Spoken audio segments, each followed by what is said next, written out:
அன்பிற்கினிய நண்பர்களுக்கு இனிய காலை வணக்கம். நண்பர்களே, பனைமரம் அது ஒரு பயன்மரம் என்று எத்தனை பேருக்கு தெரியும்? பனைமரம் என்றதுமே வெயில் காலத்தில் இளஞ்சிவப்பு மெல்லிய தோலுக்கடியில் ஜில் என்று ஜெல் போன்ற நுங்குதான் நினைவுக்கு வரும். ரயில் பேருந்து பயணங்களில் புறம்போக்கு நிலங்களில் முடி குத்திட்டு நின்று கொண்டிருக்கும் தலையுடைய பனைமரங்கள் ஏக்கத்துடன் நம்மை பின்தொடர்ந்து ஓடி வருவது போல இருக்கும்.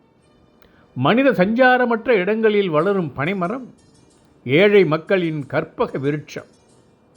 ஆனால் அது ஏனோ நம் அன்றாட வாழ்வில் ஒதுங்கி நிற்கின்றது. இத்தனைக்கும் பனை மனித இனத்திற்கே தன்னை முற்றிலுமாக அர்ப்பணித்து கொண்டிருக்கிறது. பனையின் தொன்மை, சமூகத்தில் அதன் தாக்கம், அதன் பயன்கள் என இப்பதிவு மிக மிக நீண்டு போகும் அளவிற்கு பனையின் பெருமை அருமையானது. தமிழ் படிக்கும் நாம் அனைவருமே பனை மரத்திற்கு நன்றி கடன் பட்டிருக்கிறோம். எப்படி தெரியுமா? இன்றைக்கு நாம் படிக்கும் கல் தோன்றி மண் தோன்றா மூத்த தமிழ் இலக்கியங்கள் யாவுமே காகிதம் உபயோகத்திற்கு வரும் வரை பனை ஓலைச் சுவடிகள்தான் எழுதப்பட்டு வந்தது. அந்த ஓலைச் சுவடிகள்தான் நம் இலக்கியங்களை காத்து நமக்கு தந்தவை. தமிழ் இலக்கியங்களில் பனை பற்றிய சுவையான கருத்துக்கள் நிரவி கிடக்கின்றன.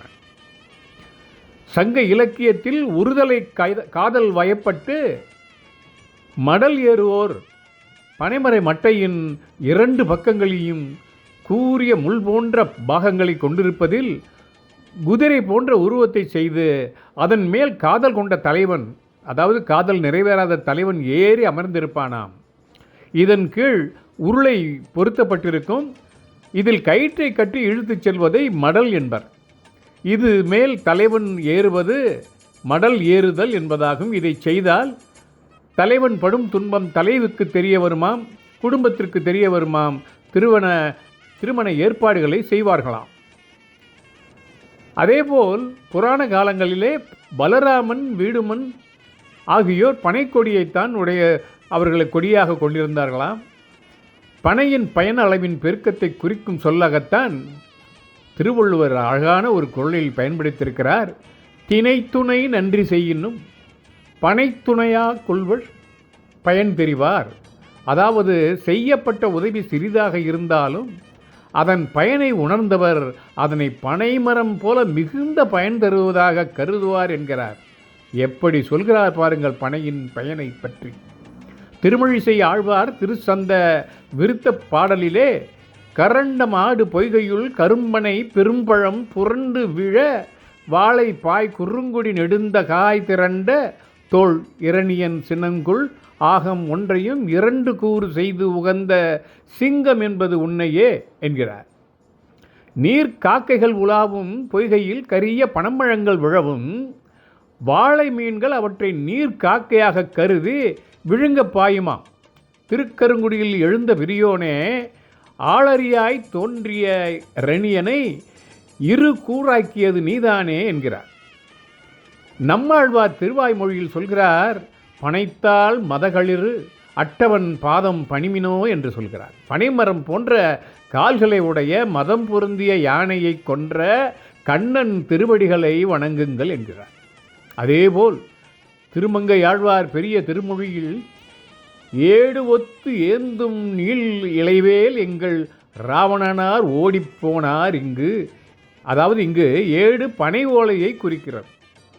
வாயு வேகத்தில் வந்த ராமபாணத்தால் பனை ஓலை காற்றில் பறப்பது போன்று ராவணன் வேல் ஆயிற்று என்கிறார் ஆழ்வார்.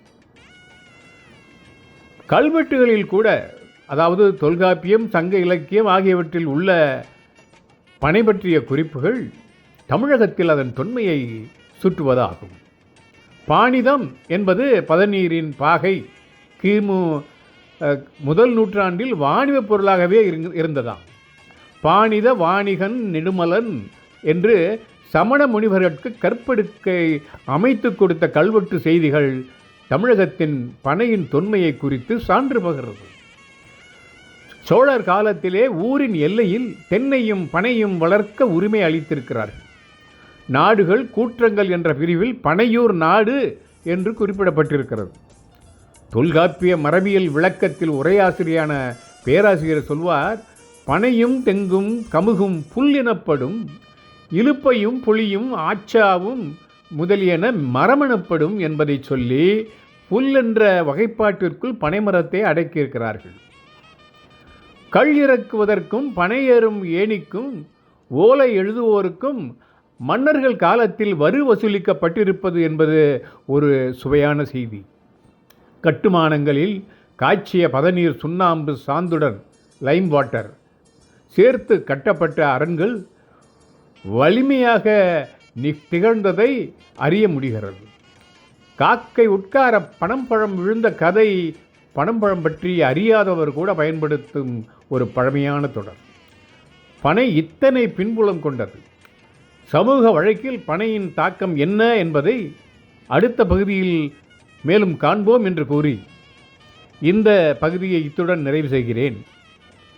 நாம் தமிழர்கள் என்பதால் தமிழ்நாட்டில் வளருகின்ற தமிழ்நாட்டின் மரமான பனைமரத்தை பற்றி அறியாது இருக்கக்கூடாது என்பதற்காகவே அரிய செய்திகளை தொகுத்து உங்களுக்கு அளித்திருக்கிறேன். அடுத்த பகுதியில் இன்னும் விரிவாக காண்போம் என்று கூறி உங்களிடமிருந்து விடைபெறுவது நட்புடன் நாகராஜன். வணக்கம்.